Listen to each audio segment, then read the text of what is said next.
Welcome to C News, the place where opinions don't just live, they get a makeover. Tired of the same old talking heads spouting off the same tired lines? Want something fresh, bold, and maybe just a little bit cheeky? Well, you've come to the right place. At C News, we don't just give you the facts, we make them interesting. Whether it's the latest political drama, the world of celebrity scandals, or, let's be honest, a good old-fashioned public feud, because who doesn't love a bit of that? We bring you the stories that matter, and we do it with the wit and irreverence you won't find anywhere else. And if you're the type who prefers humor with your headlines, well, C News is your kind of place. You'll hear what others are too afraid to say, without the awkward silence afterward, of course. So, what are you waiting for? Hit that subscribe button and never miss a moment of what's really going on in the world. Because at C News, we're not just keeping you informed, we're keeping you entertained. Go ahead, join the fun. We promise you won't regret it. John Cleese's verdict, Piers Morgan exposed, it was an unlikely pair. The irreverent British comedy legend John Cleese, renowned for his role in Monty Python and his sharp, unapologetic wit, and Piers Morgan, the media mogul whose controversial commentary has earned him as many scorned detractors as devoted followers. But a collision of the two was imminent, partly due to Morgan's often polarizing opinions, and partly due to Cleese's own no-holds-barred approach to confronting public figures who, in his view, lacked the same comedic sense or, dare we say it, common sense. The clash occurred on one of the most unlikely stages, a series of unprompted tweets, a cheeky television interview, and a few too many bottles of wine at a charity event.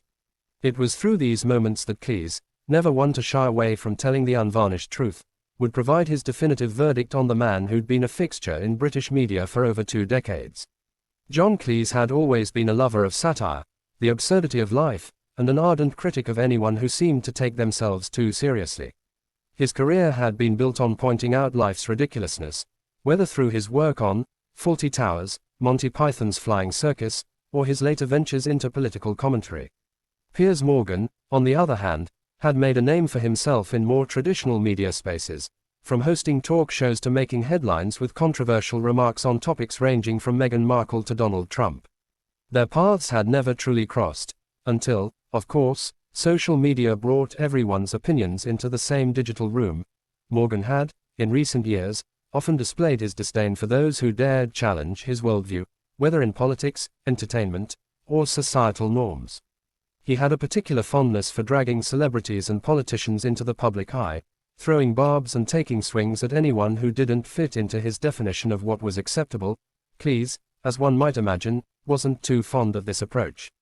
He viewed Morgan's constant posturing as more of a hollow performance than any meaningful commentary. Piers is a little like a hamster on a wheel, Cleese would remark in a private interview. He's always running, always churning out his opinions, but he never really gets anywhere. It's all noise, and it doesn't make a difference. The tweets, a war of words. Confrontation began on Twitter, naturally. Cleese had been outspoken about the state of British politics and the erosion of satire in the public discourse. Morgan, ever the provocateur, fired off a tweet criticizing Cleese's bitter old man persona and suggesting that perhaps the former Python had overstayed his welcome in the world of comedy. Cleese, who has built a career on taking the mick out of everyone, responded with characteristic wit. Piers Morgan, the man who thinks he's the pinnacle of modern British thought. My dear boy, you couldn't be further from the truth if you tried. In fact, I'm surprised you haven't yet taken out a patent on nonsense. It was only the beginning. The exchanges became frequent, with Morgan's relentless self-promotion clashing with Cleese's acerbic humor. Morgan would tweet articles about himself, some celebrating his views and others criticizing him, but always with the same air of self-satisfaction. Cleese, on the other hand, would use every opportunity to point out the absurdity of it all. In one particularly biting response, Cleese wrote, Piers, you've managed to combine the grace of a rhinoceros with the charm of a vacuum cleaner salesman. It's quite a spectacle, really. Fans of Cleese's comedy delighted in the witty jabs, while Morgan's supporters clung to their hero, undeterred by the verbal barrage. But it was clear, Cleese had not just a beef with Morgan's opinions, but with the entire persona that Morgan had carefully cultivated. The interview that changed everything? The real fireworks happened when Cleese appeared on Good Morning Britain, the show Morgan had famously helmed until his exit in 2021. As Cleese walked onto the set, the audience could almost sense the tension in the air. two giants of British entertainment, but from very different camps. John Cleese, Morgan started with a grin, the man who once called me a hamster on a wheel. Cleese gave a dry laugh.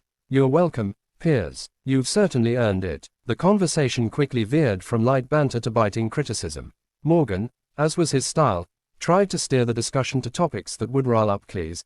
His thoughts on cancel culture, the modern comedy scene, and whether or not the old guard was out of touch with younger audiences.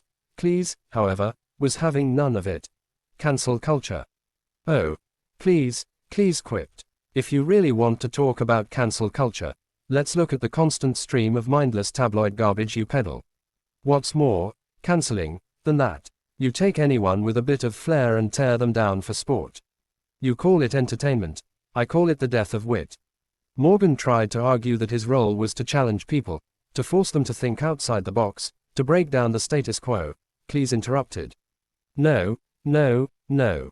What you're doing is the opposite of challenging anyone's thinking. You've constructed a box that's so small, so cramped, that even the most basic of thoughts get suffocated in there. It's as if you're the airless vacuum of ideas. The room was quiet. The producers, cameras, and even Morgan himself seemed momentarily stunned. It wasn't just Cleese's words, it was the venom with which he spoke. Cleese had always been a man of humor, but when the time called for it, he could bring a sharpness that cut through the noise. Morgan, never one to back down, shot back, well, John, you've always been the funny man, the clown. But sometimes, people want more than just comedy. They want opinions that matter. Cleese raised an eyebrow. Ah, yes, the old, I have opinions that matter, line. Newsflash, Piers, opinions are like armpits. Everyone's got one, but most of them stink. The audience, of course, erupted in laughter. The final verdict in the aftermath of that television appearance, the public was abuzz with talk of Cleese's no-holds-barred approach to Morgan. Social media lit up with fans of Cleese praising his sharp wit, while Morgan's followers defended their idol, accusing Cleese of simply being bitter. But Cleese wasn't done yet. A few days after the interview, he took to Twitter again. This time with an ominous post.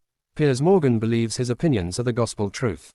I, on the other hand, believe they're about as valuable as a soggy biscuit.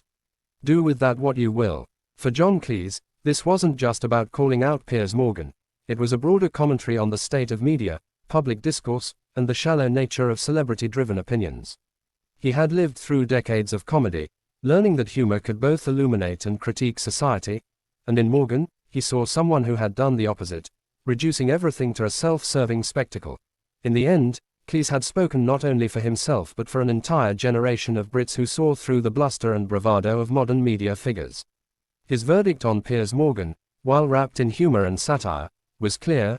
Morgan was a loud, overbearing presence in an era that was increasingly starved for genuine insight, wit, and humility. As for Morgan, well, he might have taken a brief moment to reflect, but with the next controversy on the horizon, he would quickly find new ways to keep the cycle of self-promotion churning. Because, after all, that's what he does best.